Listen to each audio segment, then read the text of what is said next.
हाँ सुलेखा जी। ये दोबारा पढ़ूं दीदी।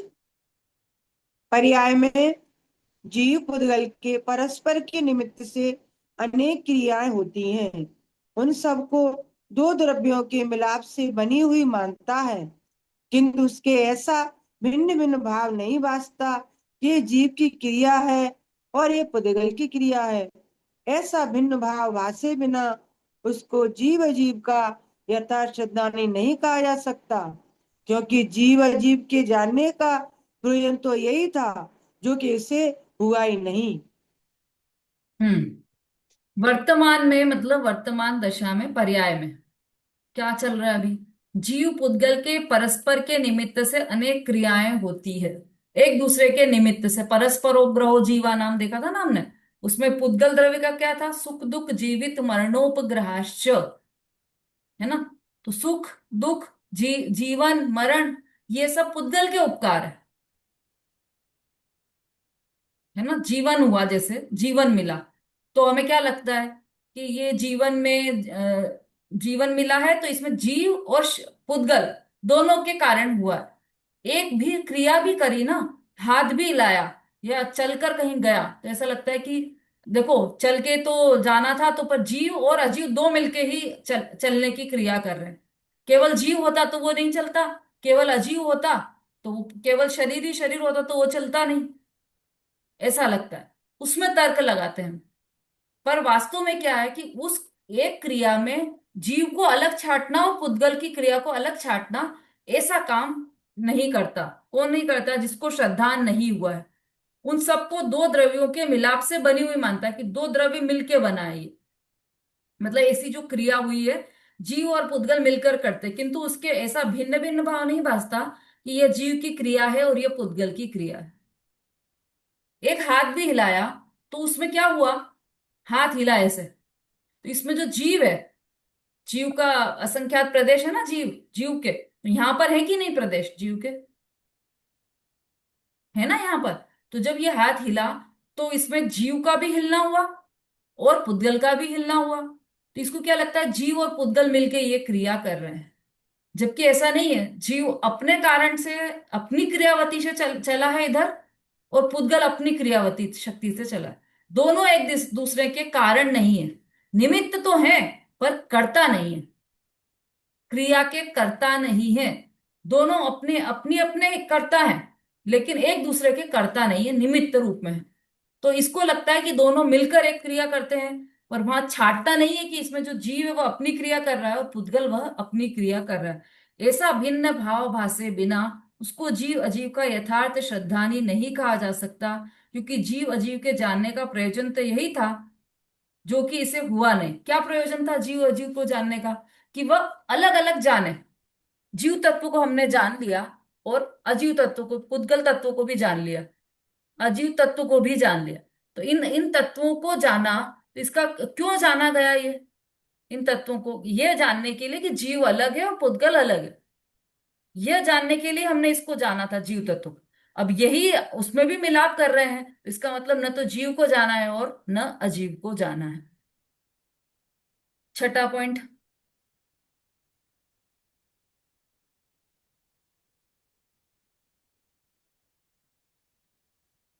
हाँ पढ़ें पढ़िए। दीदी। क्या पहले नाम, अध्याय सुषमा जी। के वर्त- हाँ दीदी, जय जिनेन्द्र। हम्म। पहले अध्याय के 32वें सूत्र में सद सतोर विशेषाध्य द्रक्षोपलब्धि ऋण मतवत कहा है। वह समझकर विपरीत अभिप्राय रहित होकर सत असत का भेद ज्ञान करना चाहिए। जहां तक ऐसी यथार्थ श्रद्धा न हो, वहां तक जीव सम्यक दृष्टि नहीं हो सकता।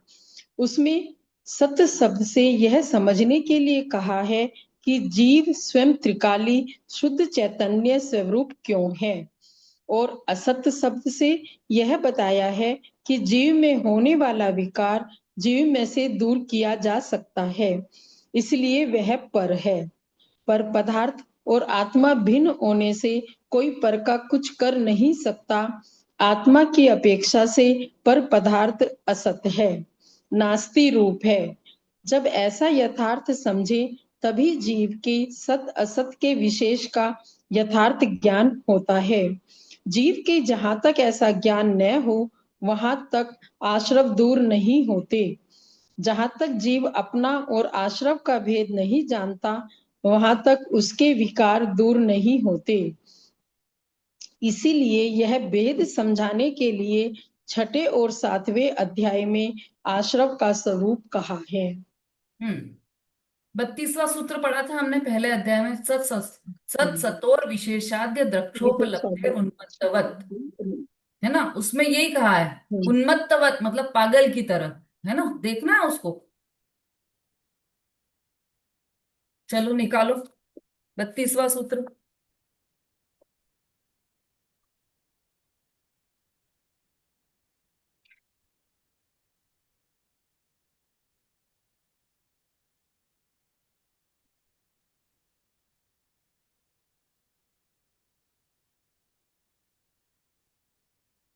हम्म सत सतोर विशेषाद्य द्रक्षोपलब्धेर उन्मत्तवत, अपनी इच्छा से चाहे जैसा ग्रहण करने के कारण विद्यमान और अविद्यमान पदार्थों का भेदरूप ज्ञान न होने से पागल के ज्ञान की भांति मिथ्या दृष्टि का ज्ञान विपरीत अर्थात मिथ्या ज्ञान ही होता है। उन्मत्त मतलब पागल की तरह। तुम किस कौन है पागल की तरह? मिथ्या दृष्टि, है ना। देखिए अब इसको इधर ही आ जाइए वापस। यह समझकर विपरीत अभिप्राय रहित होकर सत असत का भेद ज्ञान करना चाहिए। क्या है सत और क्या है असत? सत मतलब सत्तावान, और असत मतलब जिसकी कोई सत्ता नहीं हो, जो है ही नहीं वस्तु, ऐसा। तो उनका ज्ञान करना चाहिए। जहां तक ऐसी यथार्थ श्रद्धा न हो, वहां तक जीव सम्यक दृष्टि नहीं हो सकता। सम्यक दृष्टि, सम्यक दृष्टि, सम्यक दर्शन का क्या अर्थ है? सच्चा श्रद्धा, जो पदार्थ जैसा है वैसा ही मानना, ऐसा। अब कोई पदार्थ है ही नहीं और उसको मान लिया। उद्गल और जीव मिलकर, दो मिलकर कोई क्रिया कर दें, ऐसा होता ही नहीं है, फिर भी ऐसा मान लिया कि दोनों मिलकर एक क्रिया कर रहे हैं, एक कार्य कर रहे हैं। तो यह किसकी तरह है? ये पागल की तरह है। वह सम्यक दृष्टि नहीं है। उसमें सत शब्द से यह समझने के लिए कहा है कि जीव स्वयं त्रिकाली शुद्ध चैतन्य स्वरूप क्यों है। सत शब्द से यह समझाने के लिए कहा है कि जीव स्वयं त्रिकाली शुद्ध स्वरूप, शुद्ध चैतन्य स्वरूप क्यों है। और असत शब्द से यह बताया कि जीव में होने वाले विकार जीव में से दूर किया जा सकता है, इसलिए वह पर है ना। सत शब्द से सत, देखो अपन को सत इसमें भी आ गया 5वें अध्याय में। क्या था सत का सूत्र? सतद्रव्य लक्षणम।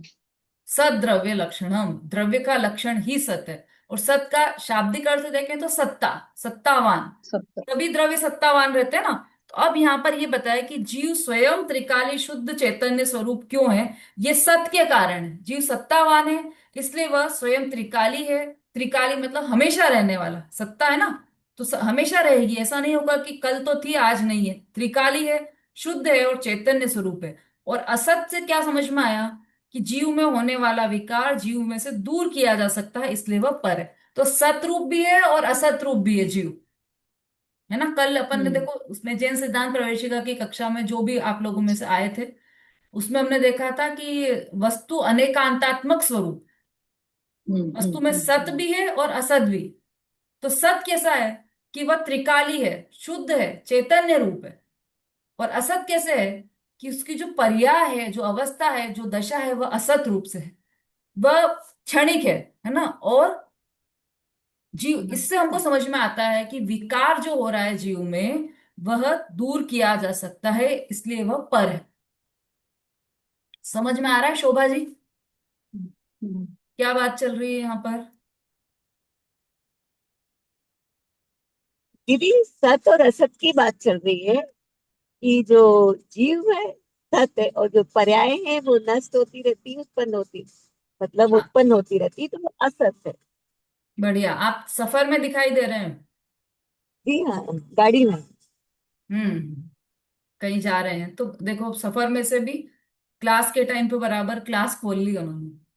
देखिए सत और असत, तो उसमें अब देखो इसको सरल उदाहरण से ऐसे समझे हम, जैसे रुमाल है। रुमाल गंदा हो गया, तो क्या किया हमने उसको, रुमाल को? क्या करते हो आप? रुमाल गंदा हो जाता है तो क्या करते हो? हाँ, संगीता जी। उसको साफ करते हैं धो के। अरे, फेंकते नहीं हो? नहीं दीदी, अच्छा, क्यों नहीं फेंकते हो? क्योंकि वो साफ हो जाएगा ना धुल के, इसीलिए। हाँ, ये बिल्कुल सही शब्द बोला आपने। हमें ऐसा विश्वास है कि वह धुलकर साफ हो जाएगा। इसका मतलब क्या हुआ? कि हमें ऐसा लगता है कि जो रुमाल है वह, उसकी अवस्था खराब है। अभी अभी जो अवस्था है उसमें कालापन, निशान जो लग गए हैं, गंदगी लग गई है, वह अवस्था में है। और अंदर से तो रुमाल शुद्ध ही है। तो जरा सा धोया और वो बिल्कुल एकदम सफेद निकल कर आ जाएगा। जैसा वो है वैसा निकल कर आ जाए, है ना? इसी तरह से जीव द्रव्य भी सत भी है और असत भी है। अब वो जो रुमाल है ना, उसमें जो उसका जो सफेदीपन है, जो उजलापन है, वह उसकी सत्ता में है, वह सत है। और जो गंदगी है वह असत है तो सही अभी रुमाल में, लेकिन वो अगले ही क्षण निकल जाने वाली है। और कैसे आई? रुमाल में से निकल कर आई क्या वो गंदगी? कहाँ से आई वो गंदगी? बाहर से कुछ चीज टच हो गई। काजल लगाया था तो काजल लग गया उसमें, रुमाल में। तो वो बाहर से हुआ ना, अंदर से गंदगी नहीं आई। अंदर से तो रुमाल शुद्ध है, अंदर से गंदगी आई कैसे सकती? इसी तरह से जीव में भी सत और असत है। तो जीव तो त्रिकाली शुद्ध है, चैतन्य मूर्ति है, पर वो सत कहलाता है। और उसमें जो असत है, जो विकार पैदा हुआ, राग द्वेष काम क्रोध रूप विकार पैदा हुआ है, वह असत है। वह पर्याय में है। वह वही विकार, वह अवस्था में है। वो जो विकार है वह अवस्था जितना है, और वह असत है। क्योंकि उसकी सत्ता ही नहीं है कुछ भी। सत्ता तो वह होती है जो त्रिकाली हो। वो तो क्षण में चला जाने वाला है। अब देखो, अब पढ़ो, अब समझ में आएगा। उसमें सद शब्द से यह समझने के लिए कहा है कि जीव स्वयं त्रिकाली शुद्ध चैतन्य स्वरूप क्यों है। और असत शब्द से यह बताया है कि जीव में होने वाला विकार जीव में से दूर किया जा सकता है, इसलिए वह पर है। जो दूर किया जा सकता है वह पर है। जो रुमाल में से उसका सफेदीपना दूर किया जा सकता है क्या? उसका उजलापना दूर किया? हम धो दे रुमाल को तो कि अरे हम अभी भी धो रहे हैं, अभी भी, क्यों? क्योंकि इसकी सफेदी जा ही नहीं रही। अरे रुमाल तो सफेद ही है, उसमें से सफेदी जा ही नहीं सकती है ना? अब इससे मतलब क्यों क्यों नहीं जाएगी सफेदी? क्योंकि वह सफेदी उसकी स्व है।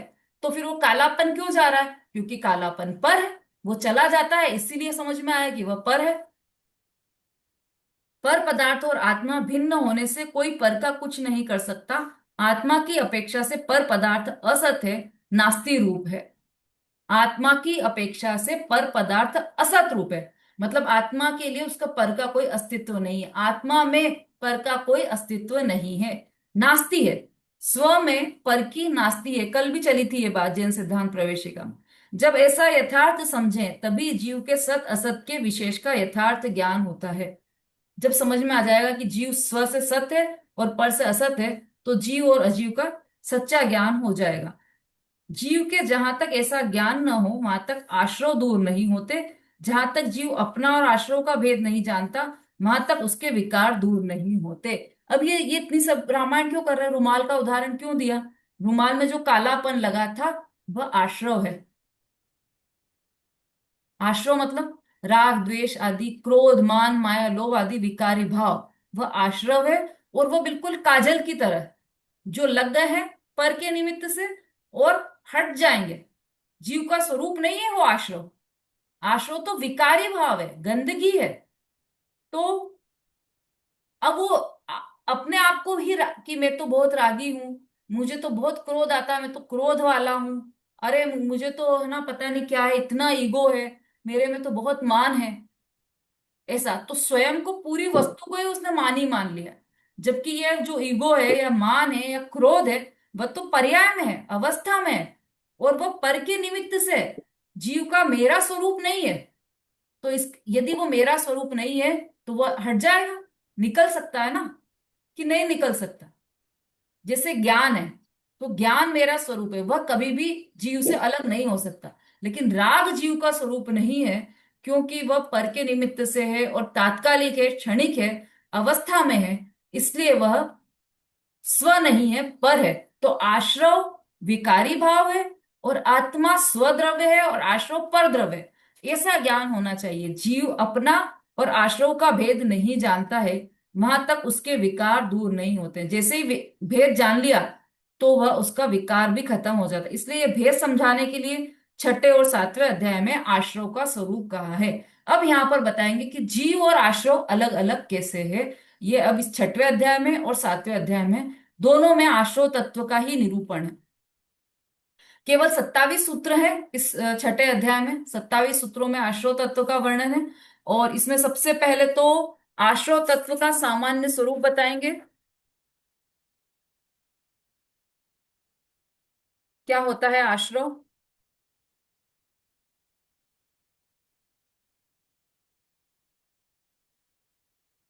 फिर इसके भेद बताएंगे, सांप्रदायिक आश्रव और इर्यापत आश्रव, ये दो भेद बताएंगे। और फिर उसके बाद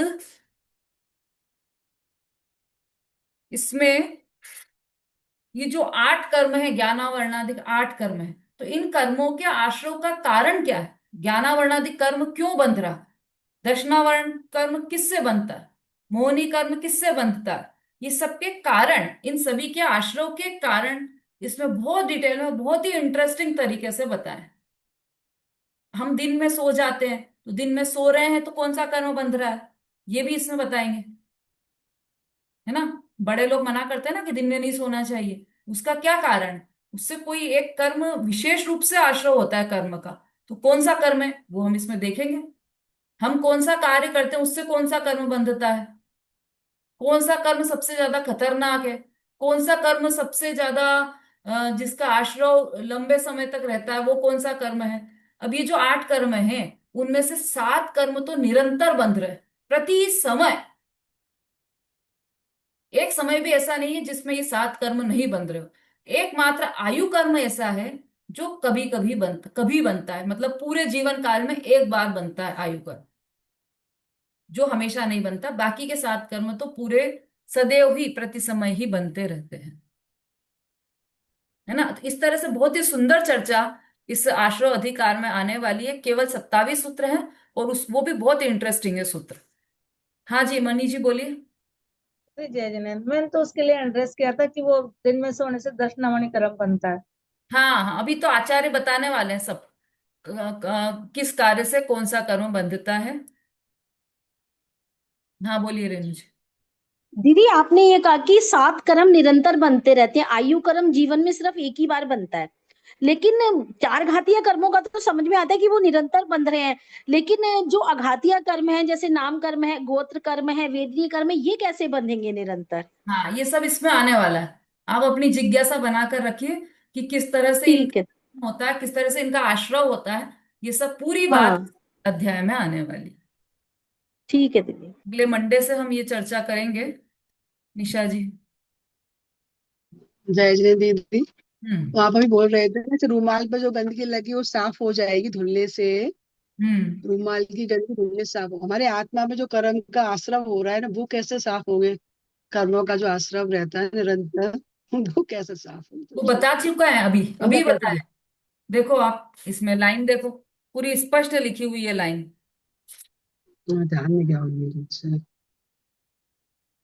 अंतिम लाइन देखिए इसकी। जीव के जहां तक ऐसा ज्ञान न हो वहां तक आश्रय दूर नहीं होता। ठीक है। अब हम्म। जहां तक जीव अपना और आश्रय का भेद नहीं जानता, वहां तक उसके विकार दूर नहीं होते। और जैसे ही जीव ने जीव का और आश्रय का भेद जान लिया, तो वो आश्रय दूर होने लग जाएंगे, विकार दूर हो जाए, रुमाल की गंदगी साफ हो जाएगी केवल जानने से। अभी देखो संगीता जी ने बोला ना कि हम उसको फेंकेंगे नहीं, हम तो उसको धो देंगे हम्म। रुमाल को, फेंकेंगे नहीं। क्यों? क्यों बोला उनने, फेंका क्यों नहीं उसको?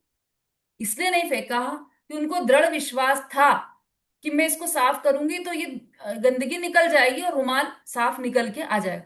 पहले पहले ये ज्ञान में और श्रद्धान में आ गया, तभी तो उनने रखा है रुमाल।